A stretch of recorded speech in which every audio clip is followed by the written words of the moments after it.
आचार्य परमेष्ठी के व्यक्तित्व में जो विशेषताएं हैं उनकी चर्चा यहाँ पर चल रही है। अगला श्लोक है तरमूल योग युक्ता नौका सा ताप योग राग सनाथान बहुजन हित कर चरिया नव्या ननघान महानुभाव विधानान। तरमूल योग युक्तान, जो वृक्ष मूल में योग धारण करते हैं, जो वृक्ष मूल में योग धारण करते हैं। अवकाश साताप योग राग सनाथान, जो अभ्रावकाश आताप योग के राग से सहित है। राग सनाथान, जिनको इन योगों में अनुराग है। अवकाश ताप योग और तरमूल योग। तरमूल योग वर्षा योग में तरमूल योग। अवकाश योग अभ्रावकाश, निरभ्र खुले आसमान के नीचे ये शीतकाल में अभ्रावकाश होता है। आतप योग आताप योग आतापन योग ग्रीष्म काल संबंधी बनता है। ऐसे तीनों योगों से सनाथ सहित उनके प्रति अनुरागी भाव है, अनुराग भाव है। जो वृक्ष मूल में योग धारण करते हैं। वृक्ष के मूल में क्यों लिखा मूल में? वृक्ष पर चढ़ करके नहीं बैठते, डालियों से नहीं लटकते। हाँ, देखो तप के कई रूप हैं दूसरी जगह, डालियों से लटके हुए हैं, अपनी जटाओं के लिए डालियों से बांध ली हैं, वो भी तप कर रहे हैं। ऐसी तपस्या नहीं। पेड़ पर जा कर के बैठ गए हैं, पेड़ों के फल फूल खा कर के काम चलाते हैं, ऐसा नहीं। हाँ, आदिनाथ के समय ऐसे ही तो हुआ था। देखा देखी 4000 राजा बने थे। आदिनाथ ने तो समझ करके दीक्षा धारण की थी, बाकी सबने अपनी स्वामी की भक्ति से प्रेरित होकर के। पता नहीं स्वामी क्या करना चाह रहे, पर हमारे स्वामी जैसा जैसा कर रहे हैं हम भी वैसा ही वैसा करेंगे। तो उन्होंने देखा देखी की, इन्होंने अंदर से समझ के किया। परिणाम क्या निकला? यहाँ पर फिटिंग तो हो गई इनकी सब, लेकिन करंट नहीं उठा, कनेक्शन ही नहीं था करंट के लिए। तो फिटिंग तो रही, करंट नहीं आया सो उजाला नहीं हुआ। वहाँ फिटिंग थी, करंट आ रहा था, उजाला हो रहा था। तो ऐसे 4000 राजा आदिनाथ को देख देख करके महाराजा बन गए। 6 महीने तक तो उन्होंने सब्र पकड़ा। जब 6 महीने होने पर भी नहीं उठे तो ये अधीर होने लगे। कैसे होने लगे? अधीर, व्याकुल होने लगे। बार बार आंखें खोल करके देखने लगे कि उठ रहे कि नहीं उठ रहे। उन्होंने इन्हें देखा नहीं और ये उन्हें बार बार देख रहे। आदिनाथ ने इनको एक बार भी नहीं देखा कि ये क्या कर रहे, लेकिन जे बार बार देख रहे, अब उठते अब उठते अब उठते, उठे ही नहीं। जब उठे नहीं तो भैया अब इनका का भरोसा कब उठें। अपन अपनो देखो, का देखो। किसी ने कहा चलो अपन चलते हैं वापस अयोध्या नगरी, अपनी अपनी नगरियों में चलो, अपन जाएंगे तो लोग अपन को फिर से राजा बना देंगे। तो किसी ने कहा चलो, तो कोई कहने लगा सुनो, अब अपन यहाँ से जा नहीं सकते।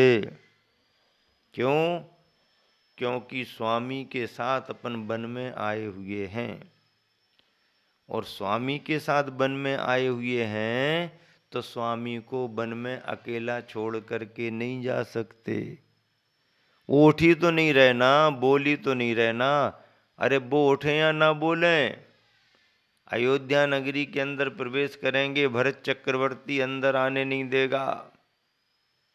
स्वामी को छोड़ करके क्यों आए तुम लोग? डर है चक्रवर्ती का। और अयोध्या में तो क्या किसी राज्य में अंदर नहीं आने देगा भरत चक्रवर्ती, पाबंदियां लगा देगा। चक्रवर्ती को जानते? हाँ जानते हैं। डर के मारे सब वहीं रह गए। चक्रवर्ती का भय था, वो कहेगा कि स्वामी को छोड़ करके तुम वापस क्यों आए। डर के मारे 4000 वहीं के वहीं रहे आए।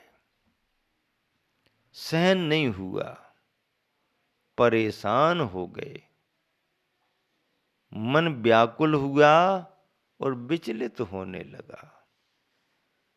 फिर मन गणंत रास्ते निकाल लिए गए, मन माने रास्ते बना लिए गए। रास्ते क्या बना लिए गए? कोई नदियों में स्नान करने लगा, कोई बावड़ियों का पानी पीने लगा, कोई वृक्षों के फल तोड़ करके खाने लगे, कोई पत्तों के कपड़े बना करके उन वस्त्रों को पहनने लगे, छाल ओढ़ने लगे। तमाम तरह के कार्य जो उन्हें बाधाएं हो रही थी उनको टालने के लिए करने लगे। और ऐसा होते देख करके वन के देवता ने इन्हें समझाया, हे निर्ग्रंथो, ऐसा मत करो, तुम्हारे योग्य ये कार्य नहीं है। तुम्हारे स्वामी अभी ध्यान में बैठे हैं, उनका ध्यान जब पूरा होगा तो वह तुम्हें सही जानकारियां देंगे। लेकिन जब तक वो ध्यान से नहीं उठते हैं तुम यह कार्य मत करो। इन्होंने सुना समझा, लेकिन इनसे सहन नहीं हुआ तो इन्होंने वही कार्य किए। जब आदिनाथ भगवान को केवल ज्ञान हो गया, समोसरण लग गया, दिव्य उपदेश होने लगा, तो ये जितने भी भटक गए थे सब वापस आ गए। सबको समझ में आने लगा, सभी वापस आ गए। वापस सभी आ गए, लेकिन 3999 बदल करके फिर से मुनि बन गए। जो गलती हुई क्षमा प्रायश्चित। 4000 में से 3999 फिर से मुनि बन गए। लेकिन भरत का पुत्र मारीच नहीं बदला।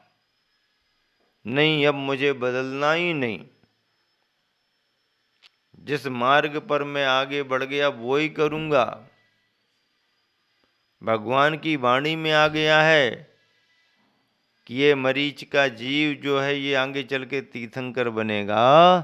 अब जब मुझे स्वयं तीर्थंकर बनना है तो किसी तीर्थंकर के समोसरण में क्यों आऊं? अब मैं अपना समोसरण अलग लगाऊंगा, अपना समोसरण अलग लगाऊंगा। हाँ, अरे भाई, समोसरण लगा तो हुआ है तीर्थंकर का, ये उनका समोसरण है, मैं अपना समोसरण अलग बनाऊंगा। इस अहंकार ने मरीचि को भटका दिया। भटक गया सो भटक गया। कितने काल तक भटका? युग के आदि में भटका और युग के अंत में जाकर के तीर्थंकर बना। बड़ी लंबी भटकन हुई। भटकते भटकते जीव थक गया। अहंकार के कारण भटक गया तो ऐसे भटक जाते हैं। योगों को धारण करते हैं मुनिजन, सम्यक योगों को धारण करते हैं, मिथ्या योगों से बचते हैं। जो वृक्ष मूल में योग धारण करते हैं, जो अभ्रावकाश सर्दियों के समय में ये योग धारण किया जाता है। खुले आसमान के नीचे आप रहो, चौराहे पर रहो, नदियों के किनारे रहो, सर्दी को सहन करो, ये अभ्रावकाश कहलाता है। और आतापन योग गर्मी के काल का योग है। सारी धूप सारी गर्मी अपने ऊपर सहन करो।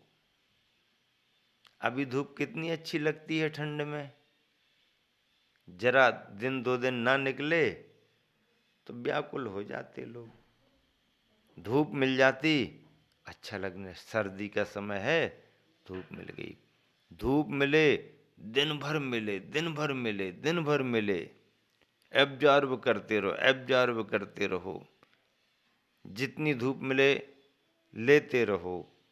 ऐसी धूप है।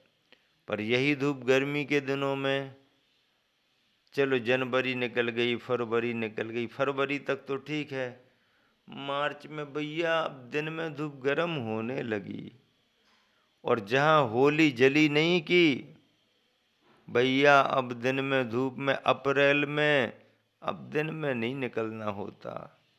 मई आते आते दही और मई याद आने लगता है। नेमिनाथ के वंशजों को, कृष्ण के वंशजों को यादव कुमार याद आने लगते हैं। भैया मई कहाँ से मिलेगा, मई का महीना आ गया, दही मही, दही मही, क्या ले लो दही ले लो मही। गायें याद आने लगती हैं गोपाल की, ब्रज और मथुरा की गायें याद आने लगती हैं, गोकुल और वृंदावन याद आने लगता है, गौशालाएं याद आने लगती हैं। मई का महीना आया, खाने पीने में भारी चीजें मत लेना भैया। ठंड में भारी चीजें चल जाएं तो चल जाएं, गर्मी आ गई अब हल्का फुल्का लेना। रिसेप्शन से बचना, शादी समारोह के बड़े बड़े खाद्यों से बचना, मई का फूड पॉइजन हो जाता है। हाँ, मई का महीना आ गया, मई का महीना आया सो मई याद आने लगा, मही मठा महेरी दही। और जून आते आते गर्मी प्रचंड प्रभाकर में बदल जाती है। प्रचंड प्रभाकर, खड़े होना तो ठीक, देखना भी कष्टकर लगता है। ऐसा आतापन योग जो होता वो गर्मी में, ज्येष्ठ के महीने की, जून के महीने की पूरी गर्मी अपने शरीर पर से निकाल दें, पूरी धूप अपने शरीर पर से निकाल दें। जिस तरफ सूरज घूम रहा है उस तरफ देखते जाएं। ऐसे तपस्वी आतापन योग वाले होते हैं। बहुजन हितकर चरियान, बहुत जनों का हित करने वाली जिनकी चर्या है। अभियान, जो भय रहित हैं, भय से रहित हैं। किस बात का भय? अनघान, पाप रहित हैं। कैसे हैं? पाप रहित हैं। महानुभाव विधानान, जो महानुभाव पने को धारण करते हैं। महानुभाव अच्छा शब्द है, महानुभाव। हे महात्मन, हे महात्मन, महानुभाव, महानुभाव पने को जो प्राप्त हैं, धारण करते हैं। सारांश क्या हुआ? जो वृक्ष मूल में योग धारण करते हैं, जो अभ्रावकाश आताप योग के राग से सहित हैं, बहुत जनों का हित करने वाली जिनकी चर्या है, जो भय रहित हैं, पाप रहित हैं, जो महानुभाव को धारण करते हैं। महानुभाव विधानान, महानुभाव महात्मना मौदत, ऐसा भी कहा गया। गुरुवर आचार्य ने भी बहुत अच्छा पद्यानुवाद लिखा। ग्रीष्म काल में गिरि पर तपते, वर्षा में तरुतल रहते।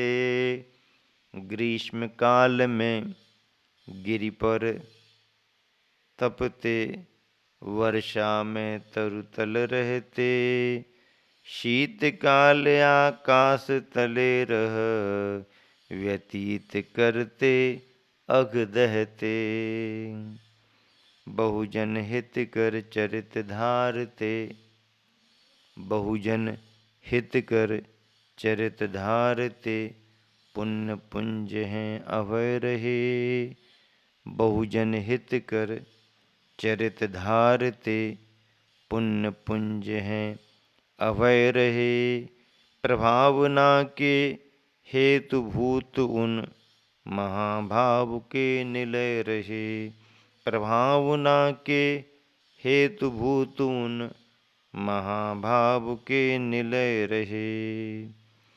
ग्रीष्म काल में गिरि पर तपते, वर्षा में तरुतल रहते। शीतकाल आकाश तले रह, व्यतीत करते अग दहते। बहुजन हित कर चरित धारते, पुण्य पुंज हैं अभय रहे।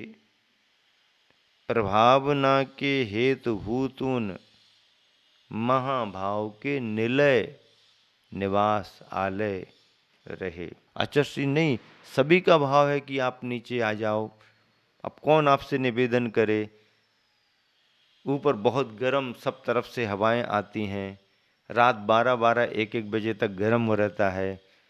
तो आचार्य कहने लगे हंस करके, बोले सुनो। क्या? बोले सुनो। अंगूठा पकड़ के विजयवृत्ति कर रहे थे तो अंगूठे में जोड़ दिया ऐसा करके। बोले सुनो। जी आचार्य। बोले मैं वहाँ पर जाऊँगा तो छोटे छोटे जितने महाराज हैं ना, वो सब यहाँ वहाँ खिसक जाएंगे, सबके पार्टी यहाँ वहाँ चले जाएंगे, उनको असुविधा होगी। इसलिए जो जहाँ पर हैं उनको वहीं रहने दो, मैं यहीं पर अच्छा हूँ।